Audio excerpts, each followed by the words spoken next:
Hello, everybody, and welcome to a brand new episode 72 of the Need to Nerd podcast. I'm your host, Spencer, and I am joined by a special guest, a dear friend of mine, a former guest on the show, the man with the best mustache in Utah right now, Paddy B, MTG. Thank you, Spencer, for the flatter. I appreciate that. Thanks, man. Well, there was two options, right? We either compliment your mustache or talk about how you got so salty to me after the Dallas Cowboys lost in the playoffs last year. And it was I was salty to everybody, so. I was just like... Yeah, it's fine. It's fine. We got to do a little pre-show here. Who will go farther this year, Paddy B? The New England Patriots or the Dallas Cowboys? It feels like the Dallas Cowboys took a step back. I really hope we sign DK Metcalf. He's having some issues in Seattle. So, not showing up. I have a different question. Who's more likely to get DK Metcalf? The New England Patriots or the Dallas Cowboys? I mean, I don't know. Jerry used to when Jerry was winning, he was making all those big flashy moves, and trading for DK would be that. So, Didn't you just trade Amari Cooper? Yeah. No, I wasn't happy with that. So, I don't know that you're trading for DK Metcalf, man. I think you guys are about to enter rebuild mode.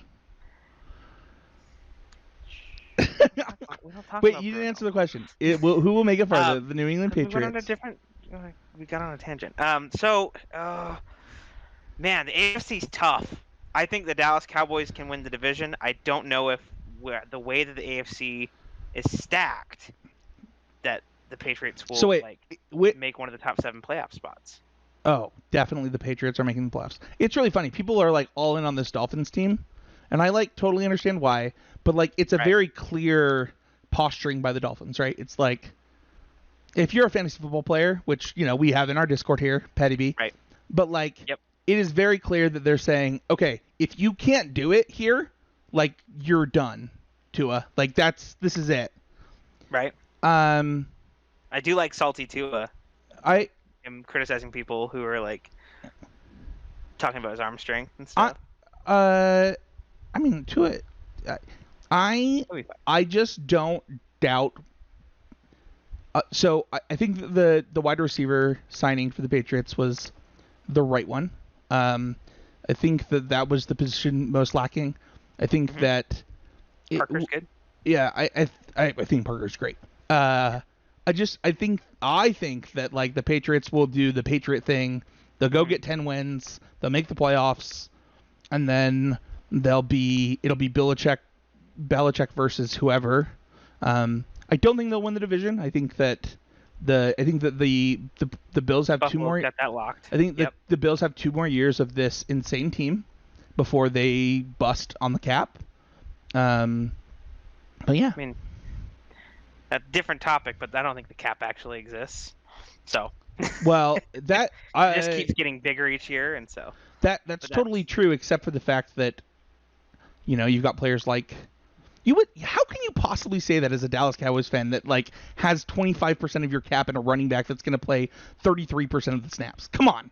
Pollard is great. I am excited for Tony Pollard. This is not a fantasy football podcast. It's not a fantasy football podcast. You're right. But if you want to join our fantasy league, I am the commissioner for the Heezy Game Media Fantasy League. So we'll get that going here in the next few months. It is about that time. So yeah, who's my secret weapon? Last year, I didn't lose until the playoffs. Unfortunately, oh no, that's not true. I lost to your wife. Yeah, I would think she was my only loss before the playoffs. Yeah. But I have to know who will be my Taysom Hill want to play at some ridiculous position. I mean, Cordell Patterson. But he gets the points anyways, right? So it doesn't work. What Commissioner, will you let me play the Ravens quarterback at running back? TBD. We can maybe make a super flex league. Maybe we can play super flex. Where you can play a normal quarterback and a quarterback that likes to run. Sure. We're not talking about fantasy football this week. We are talking about one of my favorite subjects, we're talking about Star Wars, and I made a post on Twitter. I'm a busy man, so I couldn't do what I wanted to do. But I wanted to invite people on to come on and talk about Kenobi while we got ready for Wes to return and do this podcast again. Paddy, you jumped right on it. I asked you. You were supposed to do this last week, and I got busy because that's me. I'm a busy guy. But I'm really excited to talk to you about Kenobi. Let's go over the nerd fact of the week though, because this is something I did not know going into writing the shows for this, which is that Ewan McGregor, in his screen testing, could not do the Obi-Wan voice. That blows my mind. I did not know that either. So like he had to practice and like go through multiple days before he could actually do Obi-Wan's voice again. And it's interesting, right? Because like, we see Ewan do. I mean, I think that you're a musical theater guy, so like Moulin Rouge might actually be like your Ewan McGregor movie, and that is just so different than Obi-Wan. Like it's just a different thing. Yeah. As a person who is a stage actor, and who probably holds specifically Ewan and the way that he does musical theater close to your heart, like how hard do you think it was for him to like get back into something 15 years later? I mean, you're 15 years late. That is a long time. Now, granted, the stretch here, right, is they said it 10 years after episode 3. And so, I mean, not working on something, it takes a while to work on something like a voice and a specific tenor. And so that's, I mean, it doesn't surprise me they had to like, if that wasn't his normal, how he be. It doesn't surprise me. You just brought a different question to my mind because I have multiple podcasts. Do you notice that I have a different voice on CC than I do on this show? Yes, a little bit. Okay. I can hear. I've heard it sometimes. I don't think it's something that I knew was like a conscious thing for you. Or is it? Is it? I don't know that it's like conscious, but like. Okay. When you get into, I'm not gonna pretend that I don't have a persona that is attributed to CC. Like it definitely is there. Right. I've tried to break down that persona, but I think it's really hard for me to do that. It's even been harder since I rejoined the show and wasn't the host. But the reason that I thought of this is like my favorite role I've ever played is Puck from Midnight Summer Night's Dream. Okay. Yeah. And I don't know that I could like just like I could quote Puck's lines again, but I don't know that I could just like jump onto a stage and like be Puck. Yeah. That is like, and I would say that I did this for a very small amount of time, whereas Ewan had to in a lot of ways like change his personality, his physical features, all for this role. And so like having to come back to it is like, one, you both have to question like, what do I think this character did in the last 10 years? Because like I get some of it right, but I don't get all of it. So it's really interesting to also know that like in addition to having to make a 10-year jump as a character, you also have to like still be able to be the dude you were before. Yeah, there has to be that familiarity, and that can be tricky. Sure. Have you ever had to replay a character? I haven't gotten that opportunity yet. I think I'd like to. Who would you like to replay? So I was an understudy for the Baker in Into the Woods. That would be a perfect role for you. I would love to see that. It's super fun, and there's a lot of theaters, especially now that I'm up here in Salt Lake City, right, that would do that show again. And so I would really like the opportunity to do that again, just because it was I I had a few shows, right, as that character, but I want some more, and it's that's awesome. Yeah. That's one I want to do. So that's the Nerd Fact of the Week. We got a little personal on that one. We don't usually do that on this show, but I want to do some housekeeping really quick. So, first of all, the Heezy Game Media Discord is still growing. We had 3 people join it this week just alone. This show hasn't been going, and people started joining that. So it's really cool to see that continue to grow. We have 2 things that will start to happen again soon. My child is getting older. She's almost 1 now. So the things that, like, kept me from some of this will, I don't want to say decrease. Like, I'm still going to prioritize my family over this show. But Maxwell's getting older. He can start to come into the Discord and, like, do game nights with me eventually, especially once he learns how to read and stuff. So game nights will start to come back soon. I would love to hear about the game nights people want to do. I obviously still want to do Valheim nights once that game is getting better and better every release. But, you know, things like Smash nights, Magic nights. We got a request once to do Mario Kart nights in the Discord. That's cool. So, like, anything like that, if you're in the Discord, you want to talk about those type of things to do, just leave a comment. Let us know what type of game nights you want to do. And it doesn't have to involve me and West for what it's worth. Like, if you are like, I'm passionate about this thing, I want a community of people around it, just let us know. But the MTG contests are back. So for those who don't know, Heezy Game Media is the parent company of the Constructive Criticism Network. And as part of that, our Discord gives out credit to mtgotraders.com each month for submitting trophies. And trophies just became a lot more important in Magic.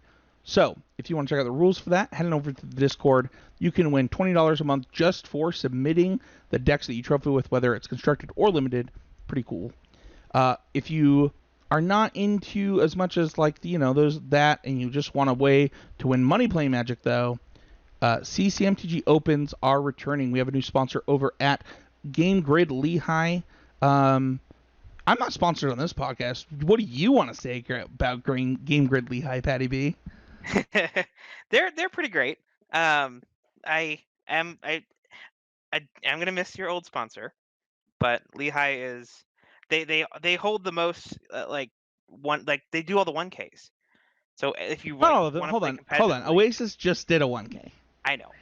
And I say all the 1Ks. Yeah, just because it feels like they have one almost like they do. They do one every month. It's really cool. I think that one, if you're gonna play competitive Magic in Utah, which is where Paddy B and I are from, a lot of your Magic's gonna end up at Game Grid. But additionally, like, I just think Jordan's great. I've seen him support tons of different things, tons of different creators. I've seen him support Commander players. I've seen him support other games. Like, he had Smash tournaments for a while at his store. He's had, he just 40K. Yeah, thank you. Like, he does all of it. Like, his Pokemon selection for a long time. Like, I think at one point he had the best. I don't think he does anymore. I think that might be Nick Lassen's store. Is it Kate? Kayfabe Games. Yeah. Nick's one of both mine and Paddy B's friend. But it is really cool because that store is sponsoring the CCMTG Opens. Paddy B, I'll send you a picture of the trophy later that we've ordered. But every quarter, $10 entry into a given constructor tournament, and winner gets a trophy, as well as guaranteed $500 store credit to gglehigh.com to get yourself some Magic singles to get that paper game going again, guys. So Paddy B and I are looking for people to be playing some Standard and Pioneer with. So, go to those tournaments. It's super awesome. We're going to relaunch the Patreon here in a little bit. I shut down the Patreon just because we weren't doing the show. I just didn't want people to sign up. But if you have something you want to benefit for, head on over to patreon.com/HeezyGameMedia. It supports the entire thing, but this is like the primary show for that. Main topic. Kenobi. Part 1 of 2. I fully expect this to be a 2-part episode. Wait, no, you got to go back. Can you do it? Can you do the Sam Whitner? The Kenobi! Did you see him do it on stage for this? I haven't. No.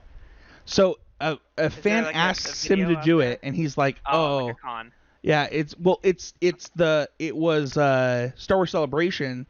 Oh. They just had it like right before this came out because they do it on the day of Star Wars' release, which was slightly before this came out. Oh, This was actually supposed to yeah. come out that day, and they changed it. It was really weird. But Disney Plus likes their Wednesday releases now. It's really weird. I really hate it for what it's worth. I look forward to Friday releases. We'll talk about this during this episode. Yeah. But Sam is like, it's sad, right? Because like Sam was already immortalized in Star Wars from The Force Unleashed, and now he's immortalized for something completely different, which is just screaming Kenobi in the Rebel series, playing Darth Maul. Yeah. So it's I don't know. It's both cool because like I think Dave Filoni and oh my gosh, why am I forgetting his name? It's like over all the Marvel movies. Feige. Kevin Feige. Wait, no. Yeah. I'm talking about Favreau. Marvel. Favreau. Yes. Feige, Favreau. Yeah. They did a good job of like both allowing. They've done a good job of like allowing things to happen, and I'm really excited to kind of talk about like this show because this show did something really different. Like we're in a transition period in Star Wars, and I want to talk about it. But first I want to talk about like what is Kenobi. So it's really weird. Paddy B, I want to know on a scale of 1 to 10 how anti-BS Star Wars homie BS do you want me to get on this episode? You get a pick. I want you to be honest with your opinions. You want me to be a 10? No. I didn't say it. If you're a 10, be a 10. I have some pretty strong opinions. So, yeah. Well, I'll be real honest then.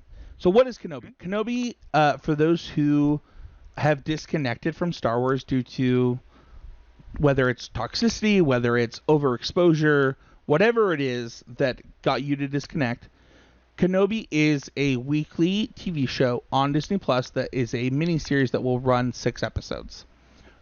This week was episode 4. As of the time of recording, it is Thursday. It aired yesterday. I watched it. Spencer has not yet, so I'll be careful to not go past 3. Today we'll be covering episodes 1 through 3, but the idea of Kenobi was you're 10 years into the future. It's after the events of Revenge of the Sith, and you're specifically following Obi-Wan after what is this very traumatic event. So, with that being said, that's it. That's all I'm going to say on this segment. We're going to get into complete spoilers right now. If you haven't watched this yet, I will say this. I loved the first 3 episodes. I think that you should basically just ignore Star Wars fandom, though. Like, if you like Star Wars, and especially if you like the prequels, you should watch this. Like, it's that good. It is really good. Yeah, I think in general, like with, I know we're here sharing our opinions, right, about this, but yeah, if you like Star Wars and you're a fan of Star Wars, you should watch Obi-Wan Kenobi. Yeah, it's that's it. Spoilers moving forward. So spoiler. Pause. Spoiler. Watch the first 3 episodes, not just the first one. It's funny because like I've actually had 3 of the 5 Nerd On co-hosts on this show. One of my favorite podcasts. They're actually not podcasting right now, but I actually straight up stole this from them. Where I was like, we're going to talk about the thing before it happens, then tell you to do spoilers. This is it. Like, we're going to get into this. I want to go over overall impressions. And I'm going to go first, which is weird because you're the guest, but I want to talk about a few things. So for episodes 1 through 3, I loved every minute of every second. I tried to avoid social media, and there was a reason that I did that. If anyone who's listening to the show doesn't follow me on social media, they might not know that I'm like a huge prequels defender. Not only that, I'm like a huge Hayden Christensen defender. I think that, listen, like, I understand that Jake Lloyd is like a really sad story, but I don't think that what the fans did to Hayden like gets enough screen time. And here's the reason: Hayden Christensen won a Golden Globe before doing Star Wars, and then the first thing he did after that is Star Wars, and people tried to ruin his career to the point where his next movie, Jumper, which I love, gets ruined. So the first 3 episodes of this, I'm going in with 0 expectations. I read nothing about this. And if you've listened to the other Star Wars episodes of the show, you know that that's just how I approach Star Wars at this point. Like, I don't... since The Last Jedi, where just fan theories ran rampant, I just won't do it anymore. Because of that, I loved every piece of Star Wars media after and The Last Jedi, like, because I'm not going in with anything. I'm just trying to enjoy a piece of media.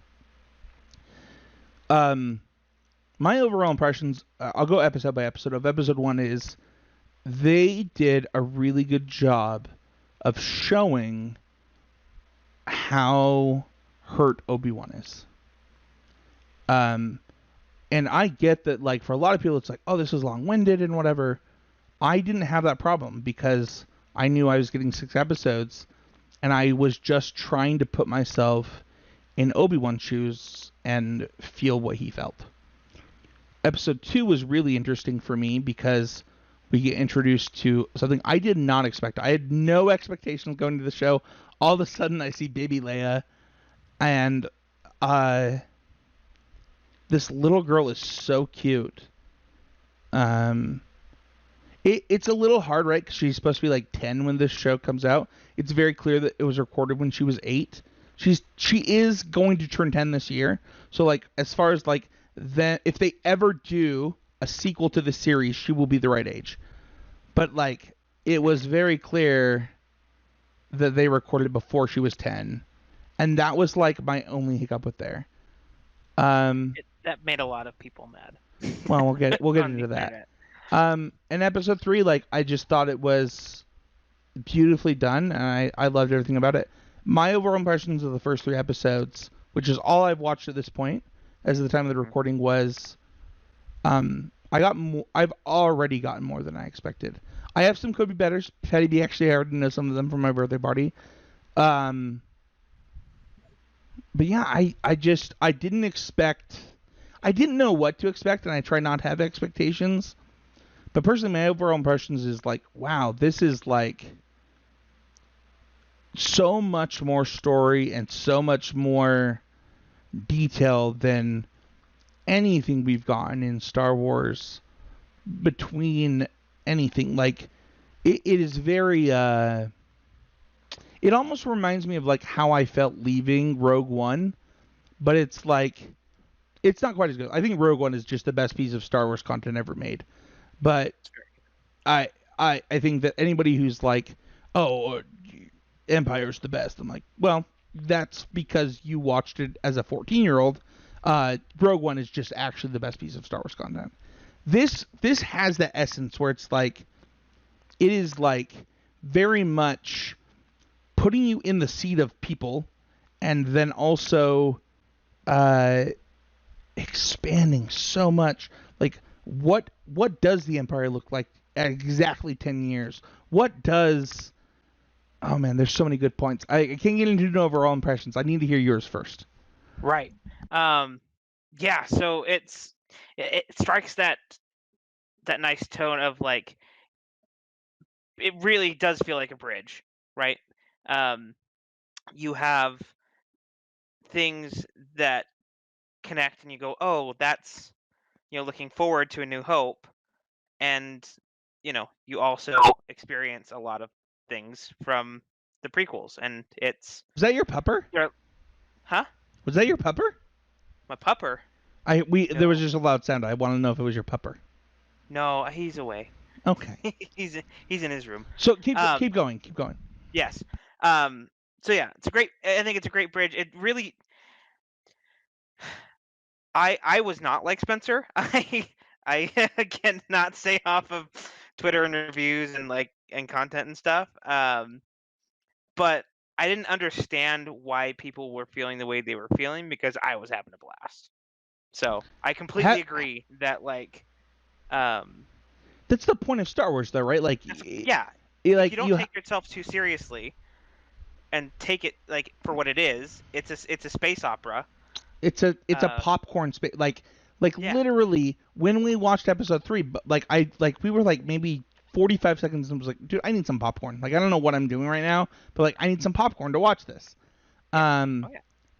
So this, and the funny thing is each of these are an hour plus. Like, they are all popcorn flick episodic space opera. I mean, they're about 45 minutes. I guess that's true. I guess the original runtimes were supposed to be 120, and I guess they did cut that back. Let's go into favorite characters. I'm gonna let you go first. In the first 3 episodes, you gotta pick one. I get one. Oh no. Oh man. Oh. That's right. It is one. I love Kumail Nanjiani's. I hope I didn't botch that. The third sister? No. The Jedi, who wasn't really a Jedi, who was using magnets. How did I get this wrong? I love Silicon Valley. How did I get? I think you did get his name wrong for what it's worth. Yes, for what it's worth. Kumail is. I got his first name correct. The character's name is Haja Estri. Oh man, I'm gonna add something to these show notes that's not in here now because you said this. Okay. So I gotta understand, is it just the way he acts and how he did it, or is it more than that? Is it the idea that is it the bait and switch? Crazy. I gotta know. It's pretty crazy that someone would risk, because essentially what he's doing is being a terrorist, right? In the eyes of the Empire, and just for coin. But he is helping people. But it's just a weird and the way that he is. I don't know. He was just so fun. I want to talk about him because did you watch Silicon Valley? I haven't. No. Okay, you should. You will if you like his character. I've seen some other things that Kumail's in. Is it Kumar and is it the Big Sick? Is that the? I think it's the Big Sick. What is the movie he's in? The really good one. Oh, it's definitely the Big Sick, dude. Big Sick. Yeah. Do you want me to text your wife? You need to watch this tonight. Okay. I mean, I don't know what you're doing tomorrow morning, but it's it is this sad. He's great. It's just Kumail, by the way. Kumail. Okay. It's just Kumail. He is fantastic. I love this pick for you. I mean, I just love this pick overall, but yeah. Let's talk about it. I don't think we couldn't go through without, So the bait and switch surprised me. Right. He teeters. So, he's, pretending to be a Jedi, collecting credits from people and maybe helping them out, but he has a line where he's like, I just made them less or a little more poor or more poorer. But Obi-Wan sees right through it that he's using, magnets. He has some great moments with Reva. He's like, "Oh, you're not using magnets." It's like, "Oh, you're actually a Force user." Yeah. So for context, if you for some reason are now to this point without without watching it, I think that the magnets are really interesting, right? Because when Obi-Wan hears there's a Jedi, he's like, wait, is there actually a Jedi helping people? Right. And I think that Obi-Wan's disdain for this character is like pretty big. And also, if I was Obi-Wan, I'd be like, I mean, literally a member of the Jedi Council feels like this person is abusing his religion in a lot of ways to take advantage of people. Right, treading on the Jedi name and taking advantage of people. So, yeah, is the reason you love the character the way that Kamal portrays it, or is it the whole sequence? I think it's the whole sequence, right? How he goes between like, all right, well let's catch him first when Raven puts the bounty out on Obi-Wan. You don't really know if he's actually there to help, if he's actually helping people or not. It ends up that he is part of episode 3. He leads them to the path. So like he's technically a good guy, but he's just like a scummy good guy. Well, I think that that's important in Star Wars, right? Is that like, in order for the good guys to succeed, they need the people that like aren't as affected to come to the side of the good guys. And the reason that that's true is because that's how reality works, right? It's like, if you're not affected by an injustice, right, that you have to stand up for those who are. And that's like almost the point of Star Wars. It's like where Han Solo started, right? Right, yeah, he's like, I don't... Yeah, exactly. Like, Han Solo's like, I'm off the grid. Like, I'm not about to get into the Emperor's crosshairs. And then he's like, well, actually, you know what? I see the importance of this. Yeah. I love that as a favorite character. Mine's really different. Okay. And I did not expect this to be true, for what it's worth. If you would ask me episode... I have a guess. Oh, go for it. Is it... Go back, because I couldn't remember his name to save my life. Freck in episode 3? No. No. Because I was teetering between those two. My favorite character was actually Darth Vader in the first 3 episodes. So there's a few reasons. One, I love that they gave Hayden the costume. Yes. And I'm sure that the dialogue that is actually happening is between Hayden and Ewan. But also, I love that they gave this very old man a like just like he did in the. Can we talk about this? Can we talk about this for just a second? Is he 90? Oh, he is ancient. Let me see here. I've got IMDb up here. So I didn't open. So in the show notes, for those who don't know, like some behind the scenes, is I usually post like wikis to use, but I can't click it because I'm worried that the episode 4 is going to be spoiled for me if I click it. Oh, right, sure. He was born in 1931, so yeah, he's like. How old is James? Is he? He's 91 years old doing this. 91. He's like Betty Whiting this crap. I love it. Oh man, I might cry. I might cry. Just living his best life. There's so much here, right? Like Hayden getting to do this with Ewan, right. James getting to like 91. Oh, I'm gonna cry. I hope I can be that cool, productive and successful and cool when I'm 91. Like Mufasa's out here like dropping dimes on us. Like, you'll suffer the way. I don't even remember the line. I'm like, oh man, that scene. We'll get there. Oh my gosh, like. I also think that like just Hayden's walk, like the way he.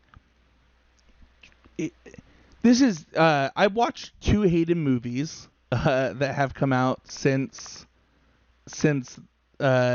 Jumper recently. Before this came out, because I was like, am I just like nostalgic, or is like Hayden actually as good as I think he is?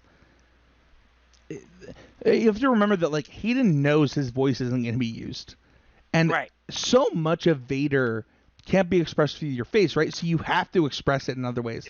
You and I both have taken theater. We both understand what Hayden's doing, but like, he is impressive as Vader. Like, he captures it so well, especially knowing that what is going to happen is that James Earl Jones at 91 is going to come in and capture this. It was my favorite. What did he get? Like 15 minutes of screen time, and it was captivating. It's not much yet. Don't spoil stuff for me. Much. I didn't say. I'm saying it's not much yet. I'm not saying that he gets more. He will. I mean, we already know he'll get more. But it was really funny though, because like you have those. I think it was episode 2. Was it?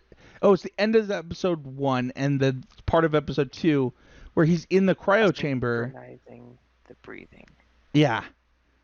And my wife, Devonair, is like asking me about this. She's like, "What is he in?" And I was like, I had to explain back to her. And like, she's like, "Well, why isn't he just in his suit?" I was like, "Oh, he doesn't live in his suit. He actually just straight up does the things he needs to do, goes back into a bacta chamber, and just lives there." Yeah. And it's so cool because like people love to like dog on Star Wars for like not being true to like the books or whatever, but like this is true to who Darth Vader is in the comics, in the books, in the video games, where like, I mean, even in Empire, where like his helmet's off and like it's very gross and like it's very clear that he's like not okay. It is very like, this is Vader's life, is that he lives inside of this chamber, fueling his hate to get enough of it to leave this bacta chamber, do his mission, and then go back. Because he's hurt. That the constant pain, right? He just is in a constant state of pain, emotionally, physically, his entire existence. For what it's worth, my second pick would have not been who you said. It would have been Little Leia. Little Leia. She's great too. So, with that being said, let's move on to favorite storyline, because I gave you my favorite character. My favorite storyline is Little Leia.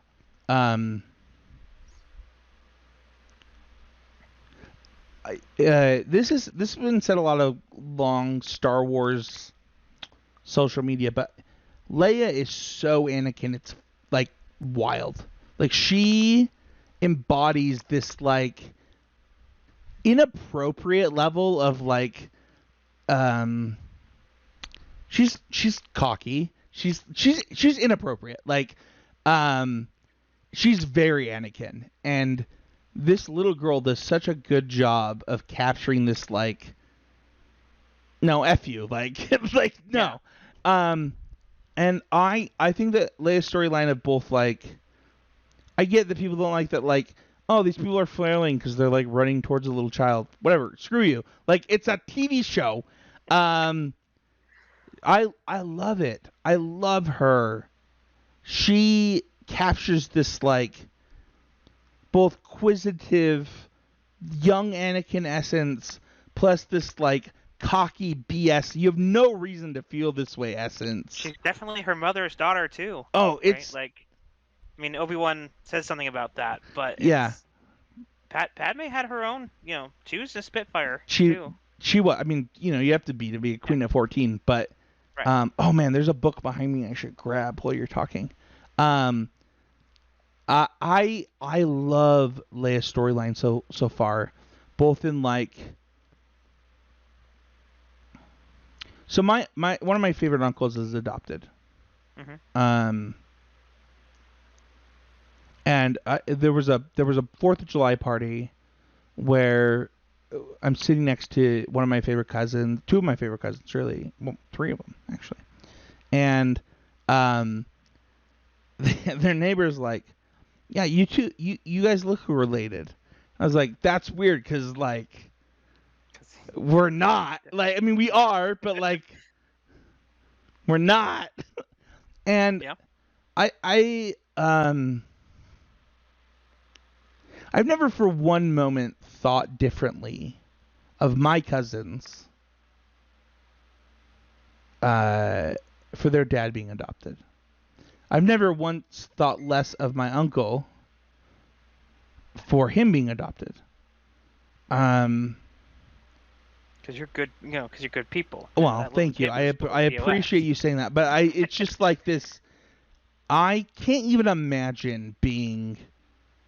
I listen. I don't know. I'll just say their names. I don't know what Alex, Preston, Courtney, and oh my gosh, am I gonna have for my cousin's name right now? She's my favorite. I don't even know how I could possibly forget her name. It's because she's my favorite that I'm forgetting it. I'm gonna edit this out. I have to remember this. Can't. She's literally. Maddie. Maddie. Yeah. And Maddie, they are so much a part of who I am, who I was growing up, part of my family. Like, when I saw that scene of that cousin being mean to her, I was just like, I don't even know what you're saying. Like, and so for me, like, her storyline of both knowing that she is a real Organa because that's where she was raised, but also knowing that she's different is like, that's just part of humanity. Yeah. I mean, it doesn't surprise me that the little spoiled piece of crap son is like his father, right? And you see the conversation that Bail Organa and cousin's dad have, where he's all about, I'm not here to free the slaves. He's like taking advantage of what the Empire is becoming, and Bail Organa's still, like, hey, it's all right, but we got some things we need to work on. What's interesting to me is like how it sets up Leia through her storyline so far, right? Mm-hmm.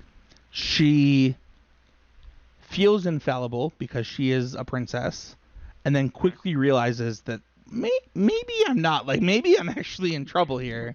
Yeah, like, oops, kidnapped.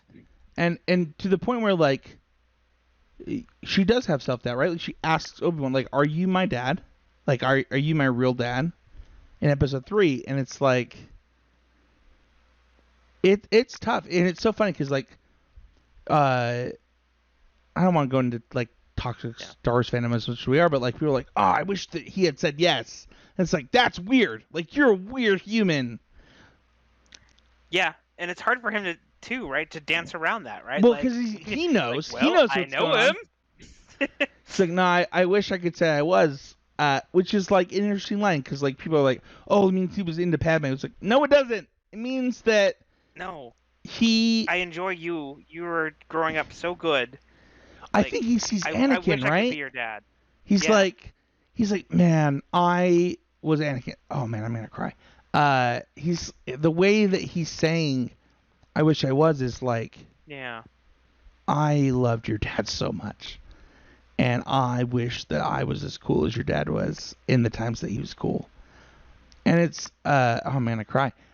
It's hard. It's like, if you don't understand Obi-Wan, you probably didn't like The Last Jedi. But like, it's like this really sad, like, broken human. Like, and that's my favorite storyline. I gotta stop before I cry.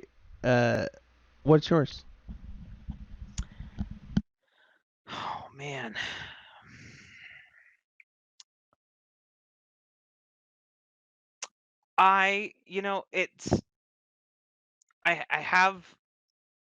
It's a really interesting storyline. I have some could be betters with it, and we'll get into them.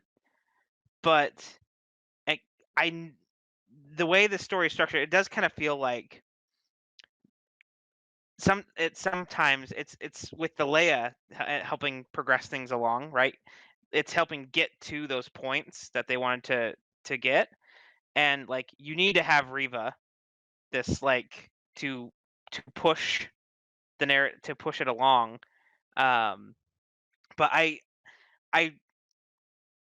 would we saw an Order 66, right? At two instances of that. So the I think what they are implying is that she was one of those younglings at the beginning, right? I don't think they're implying it. I think they're saying it for what it's worth. I want them to confirm it. Right? I don't need. I think that there's no confirmation needed here, man. I think it's very clear. Yeah. So seeing it go from, okay, you're a youngling who lived through Order 66, who is now hunting Jedi and is obsessed with Kenobi. I don't know. The whole like crazy what that did to her, and like how did she get to here? Like I want to know more. And can I give? Yeah. I haven't watched episode 4 yet, so I don't know if this gets deeper in there. I have a pretty strong feeling about this, so I want to know your opinion. Go ahead. So, you are a youngling in the Jedi Order. Have you? Before I actually talk about this, have you played Fallen Order yet? I don't think I haven't. No. I've seen a lot of clips, so you can use my Game Pass anytime you want. Do you have an iPhone or a Android? You have a phone, right? iPhone. Yes, I have an iPhone. Yeah. Oh, you use my Game Pass. You can play my game. Okay. So, you're a youngling in the Jedi Temple. I'm just presenting this to you. I just want your opinion. Okay. The hero of the Republic, the chosen one, walks in and slaughters all your friends. Do you and then you get turned to the dark side. Do you blame the hero, or do you blame his master that failed you and your friends? I can see how that. I would like to see that. I think you will see it for what it's worth. I think that is literally the point of the show, but that is right. So we haven't seen that yet. I would like to see, because that's one of my could be betters, right? Is like we don't see her see him. I would like her to see him. Oh, you want her to see Anakin? Yes, so that because I feel like we'll get into this. I understand what you're saying. We'll get into it. I like that answer. That's a good answer, Paddy B. Yeah. So I want to see that connection, but I think I would still. Yeah, I can see how she's definitely blaming Obi-Wan for that, like, especially you're on the team now with. It's not the Emperor's Inquisitors. She knows Vader. who it is, right? Like she knows what happened. She knows who it is, right? I think that's I have my could be better. Actually, is the reason this is not my favorite storyline, but it's in my top 3. Yep. Let's go on to could be betters. Okay. This is the segment, by the way. If you're new to the show, we're not trying to dog on something, right? Like it is literally a segment where we're like, this could be better for us, and here's why. Not this is bad because of X. We're not Star Wars Twitter. Yeah, or it's actually Star Wars YouTube, right? Like, I mean, Twitter's just bad all the time. So I will go first this time. Yep. I have a couple. I love Reva. The parkour was too much. It was just too much parkour. And it's fine, but she never said hardcore parkour while doing the parkour. Oh, man. Yeah. As far as, like, memeable moments like that, in episode 3, there's when they're saying hi to Freck, right? Leia asks him, he's like, aren't you going to say hello? And I wanted him to say, hello there. Like, so bad. So, like, that's funny. It was just like the perfect spot for that. Yeah. I'm not a director. I'll never direct a movie. I mean, I'm a producer, right? Like, this is what I do. I just produce podcasts. I can't even comprehend how you get to the point where you have it's all right. I'm gonna say my honest opinion because you asked me to. It's bad. Like, you have literally you cut to her. I think it was like I should have looked before this episode. I think it was 6 times where all she's doing is parkour. like running across trying to catch and up it's to them. like, and it was funny because like that was my wife Devonair's always improving moment too. She's like, or could be better moment too. She's like, I don't understand. Why are you going at this? This like, feels like filler. It's like, why? Not only why are you showing this, but like, how long is this taking her? Is that what you're trying to show? Because there was so much of it that wasn't necessary in order to traverse. Like, just show us her jumping across buildings. You don't need to. She doesn't need to roll under something to do that. Like, listen, I'm not a parkour expert, so like maybe if you are, you could leave a comment and let me know this actually was faster. But like to me, it wasn't.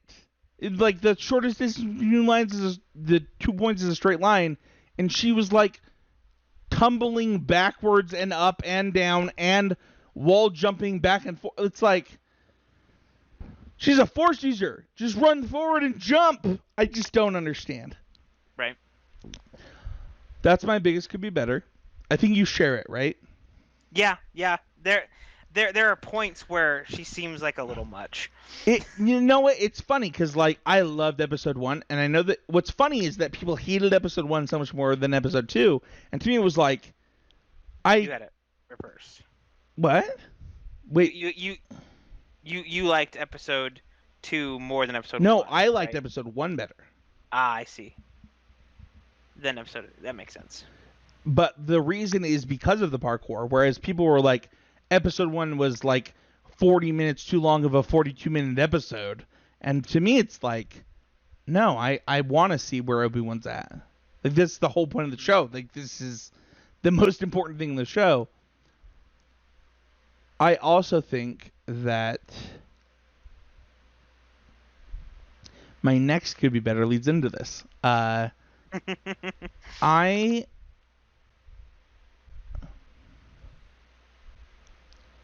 don't know that it could be better with the show or if it could be better for the fandom.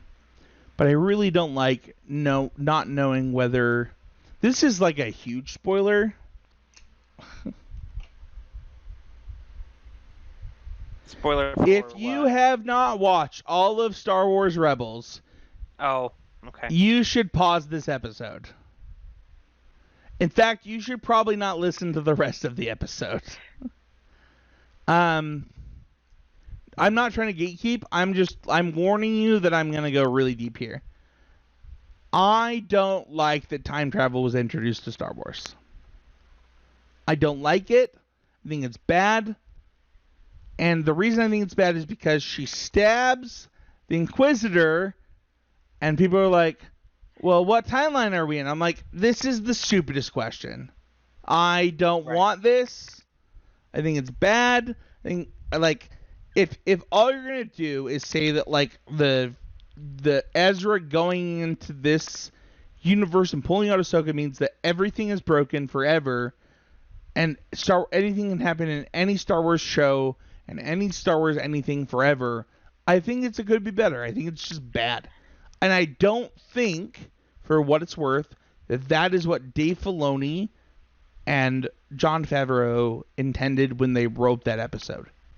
Right.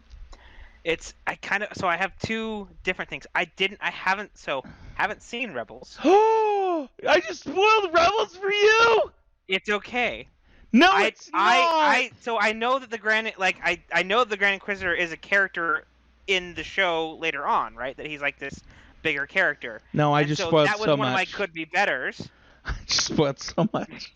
You're fine.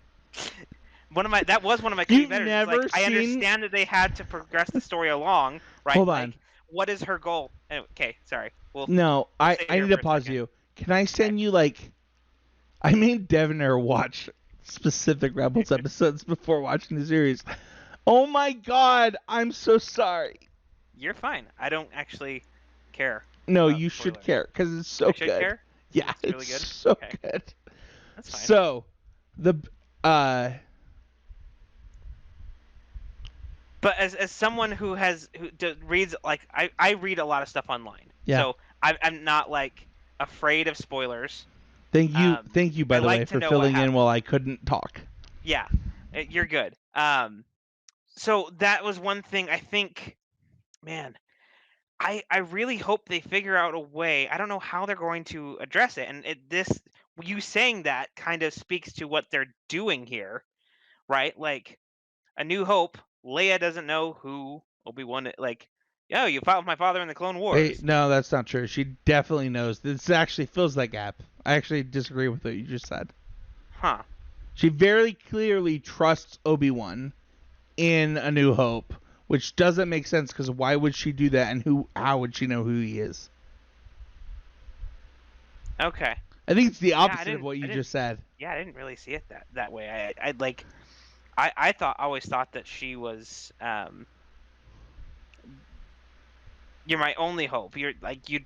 Right. I Why don't would know she you. say that? Why would she say it that way if she didn't know Obi-Wan? I guess. Well, he's done a real good job of trying to just say Ben, but Reva's ruined that. It's yeah, that's true. Yeah. I've got to know now. Okay. Like I've said, so I have those are my could be betters. One, Yeah. I wish they had never introduced time travel to Star Wars. I'm sorry I spoiled that to you. No, it's not. I'm like, really, why didn't you stop me? I I knew literally Ahsoka said was in Rebels. what? I've seen clips. Like I've Hold seen on, Ahsoka no. in I Rebels. literally said the words. I'm so mad at you right now, and we're like recording this, and I like don't know how to stop this. I don't even know what to do. I literally said if you didn't watch all of Rebels, like turn off the show, and you didn't say, "Hey Spencer, I didn't watch effing Rebels." Because I wanted you to be honest. Well, now I spoiled the literal.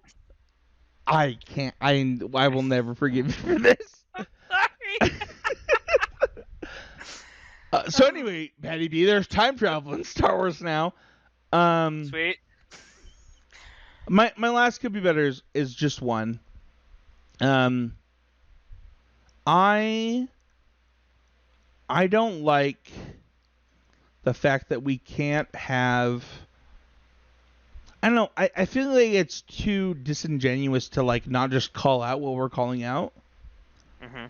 I'll just leave it at that. I'll just say that. I think that Vader is Vader because Vader is Vader, but also Vader exists because in the time that Star Wars came out, fascism was trying to take root.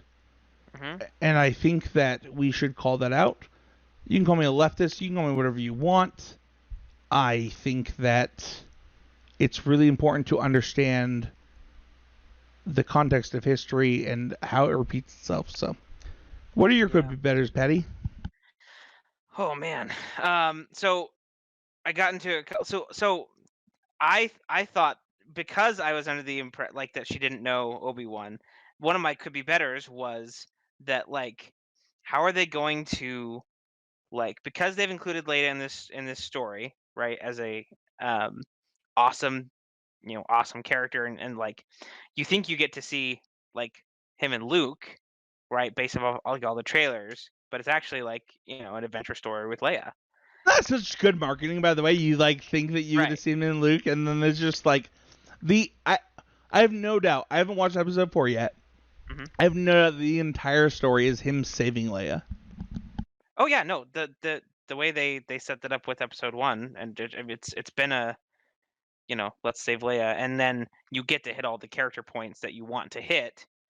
It's a vehicle for that story.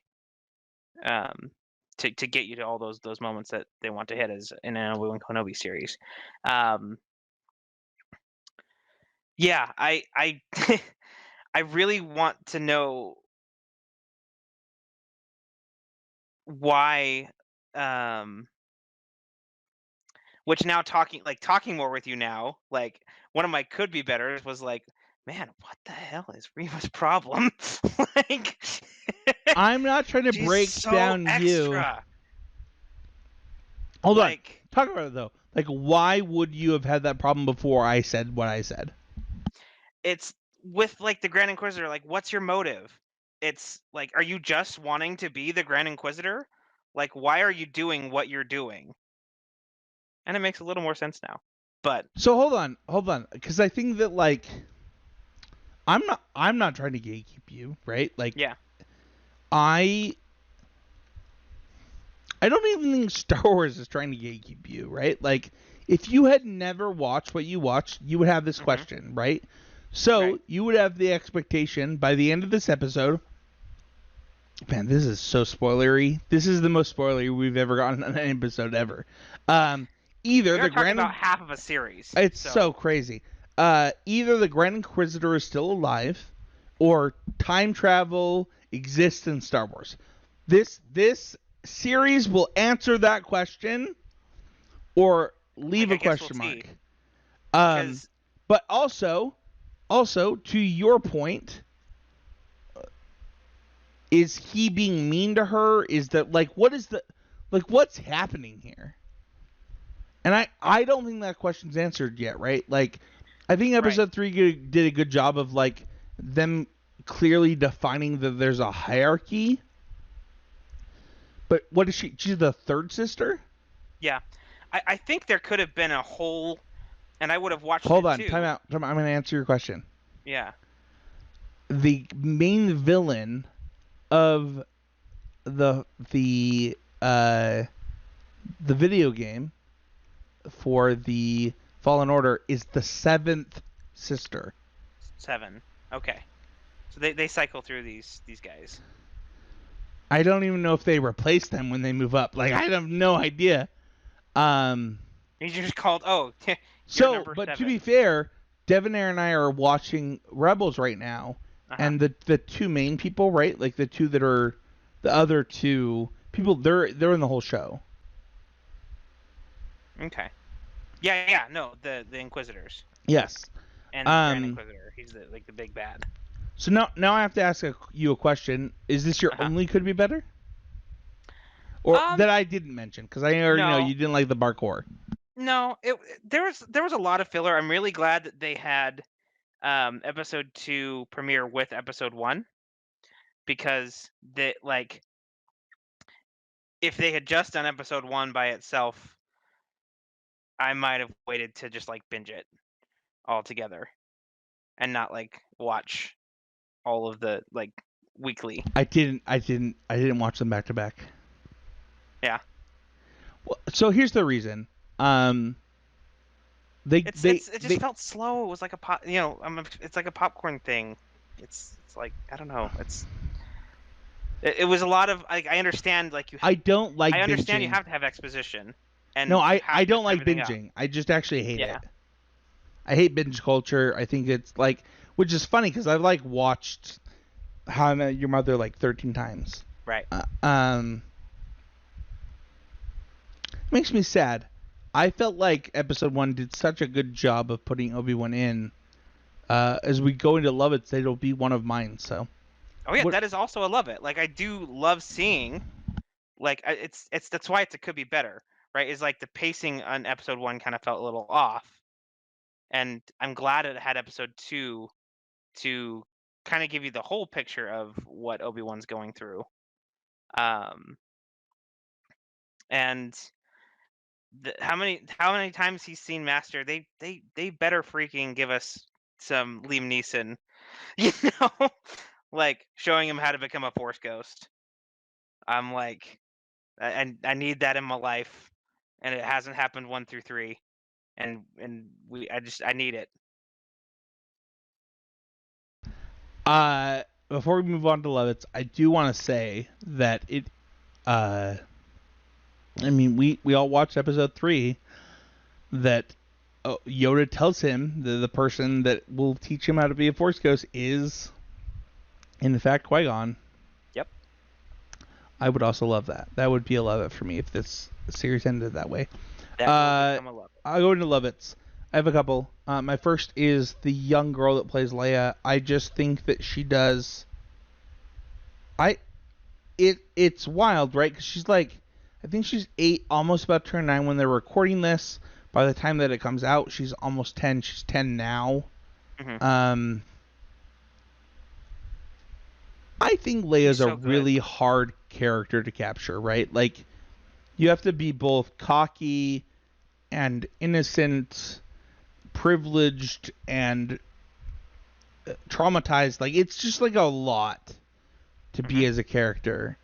And it's funny, right? Because like Slave Leia is this like meme in our culture, but like Slave Leia is actually really important. Where like, you know, you're sexualized and yet you kill your captor, right? It's a real big moment of empowerment. Yeah, and it's like, I think people miss a lot of this, where like, from the moment that Carrie Fisher's not allowed to wear a bra on set, to the point where she kills Jabba the Hutt, she's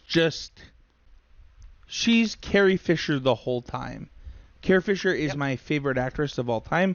I did a whole video. I'm not going to go into this. She's just my favorite actress. I love what she did for mental health, and I think that this girl does a really good job of portraying a young kid who doesn't know where they fit, where they belong, why they're faster, stronger, smarter. Like, so much of it is like confidence, but so much of it is like, why am I confident? I just think the girl does a good job. My other love-its are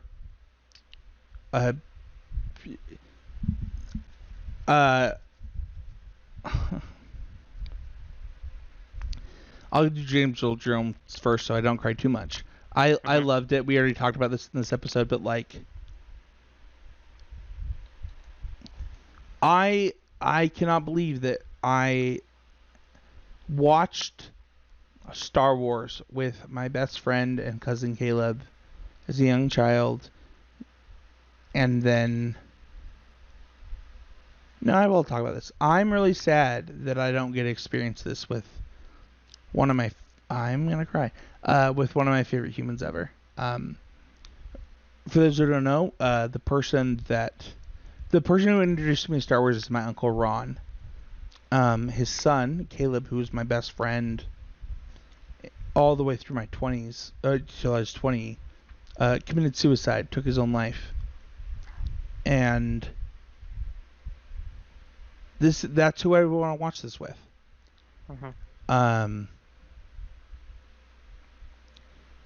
And it is wild that I get to watch James Earl Jones play Star Wars in 2022. Like, if you had given me odds on this happening, it just wouldn't have happened. I also think that Hayden just like absolutely crushed it. I think that Darth Vader's scene, like that scene where he's like putting Obi-Wan in the fire, is just peak Star Wars. Like, that's just, yeah. It's an all-timer for me. Those are like my biggest love-its. I would say episode 1 was like a huge love for me. Obi-Wan stealing, for what it's worth, I mentioned this to my wife, like, it is very indicative of where Obi-Wan is both at in life, as a character, and it really opens you up to like, did Obi-Wan just steal that? And it's like, it makes you question who he is as a character at this point. And it's like some of the best writing I've ever seen. Now, granted, the person he's stealing from is a real I have two more quick love-its, but I don't want to steal them from you. But you didn't put yours in the show notes either, so I don't feel bad. Yeah. It's bad. It's fine. Ewan McGregor's daughter being the one that offers him like straight up it's not even meth, right? It's like heroin in spice, was pretty cool. Essentially. Yeah. I didn't know that. I didn't know that was his daughter. That's his daughter. Yeah, that's his daughter. That's cool. And then my last one, now I don't remember what my last one was because I didn't know that you didn't know that. Wait, hold on. Shit. So wait, hold on. You will remember. What I don't remember though. It was. There's one more. There's one more that's like really important. I don't remember what it was. That sucks. Maybe I'll say it. All right, go with yours. I'll tell you if you think of it. I understand how that goes. You just jump in. Okay. and give it. I loved seeing Alderaan. Right. it's this like mythical place that you like never get to see, right? Like in the prequels and in the original series before it gets blown up. And that was like I almost cried like watching that. I was like, oh my gosh, look at this place. I'm so glad for you, man. Is that another? I didn't mention this, so it could be better. I'm gonna PayPal you. That's so cool for you, man. Shuts the mic off. Oh no. He's not gonna do it twice in one episode. He's already spoiled something once, and he refuses to do it again. And that shit-eating grin is all that needs to be. That I need to see for that. Anyways, I love seeing Alderaan. Because to give some context to that, like I didn't watch a lot of non Skywalker saga, right? Like the movies. I didn't watch a lot of the Dave Filoni stuff. I have started to, where I can. You don't need to have context. You're going way too deep, buddy. I know. I'm sorry. Anyways, so yeah, the Obi-Wan confrontation with Darth Vader. Wait, can we go back though? Because I wanna ask you a question. You loved the moment of Alderaan. Did you love the moment where like he ends up in Obi-Wan's cave? Like, is that like where he's like? Oh, him just like finding him? That was a little weird. Oh, interesting. I would assume that it would have been the same thing where he's like, "Yo, we promised to help each other.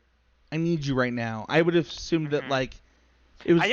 It wasn't a bad thing that he was there, right? Like in my head, I'm thinking that like they would know. You're right. They would know where on Tatooine as part of the plans to hide Luke and Leia, right? Like that would be planned out. I didn't expect him to just like show up. Now I'm interested. Now I'm interested in two things. So finish your love-its, and I want to ask you two questions. Okay. I loved that one of the big things that I've seen is like Darth Vader is afraid of fire. And so like you'd think he'd go after him right there, but like he doesn't go through the fire. He immaturity. Where am I donating right now? Immaturity?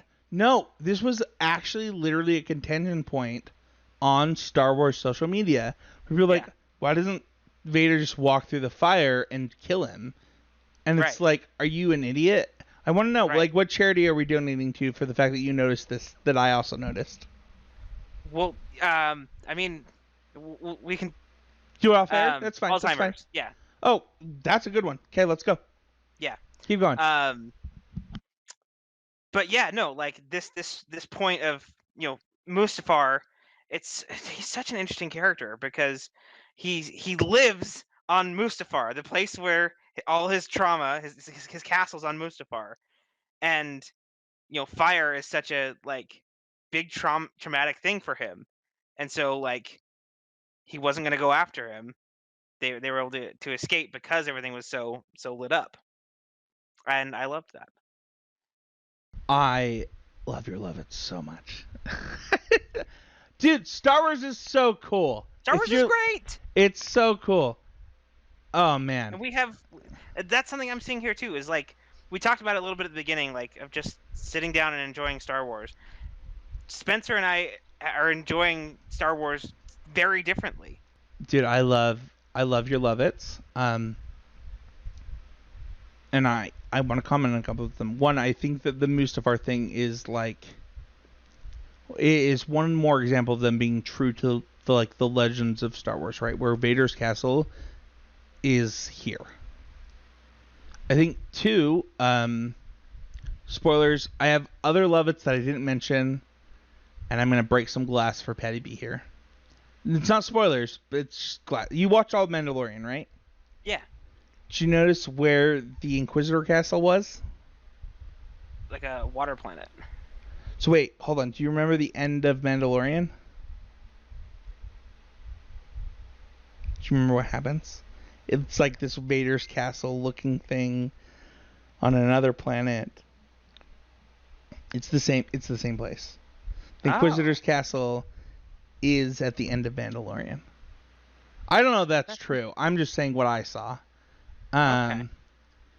I love a couple things about your Levitts. One, you got to enjoy Star Wars without gatekeeping it, without it being gatekeeped.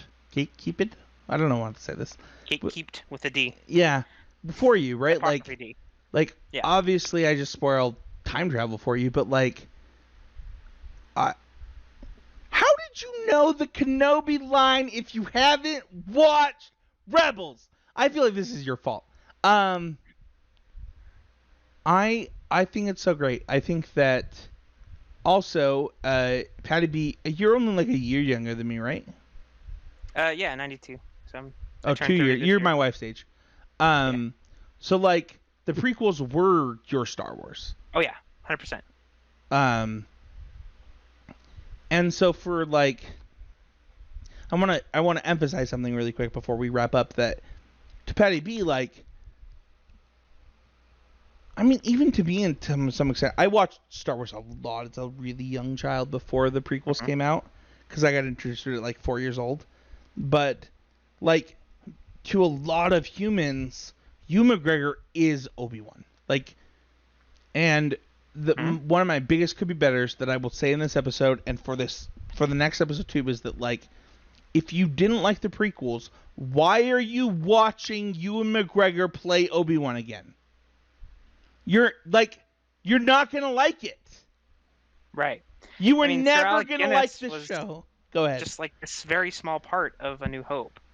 It was a character that was very unexplored at the time, and so to be fair, he is in all three movies in the original trilogy. Right. Yeah. But I get what you're saying, right? Like, he's like a small sliver of Luke's journey. Yes. And whereas he is a huge sliver of our journey into Star Wars. Mm-hmm. And Anakin and Vader's. You get that.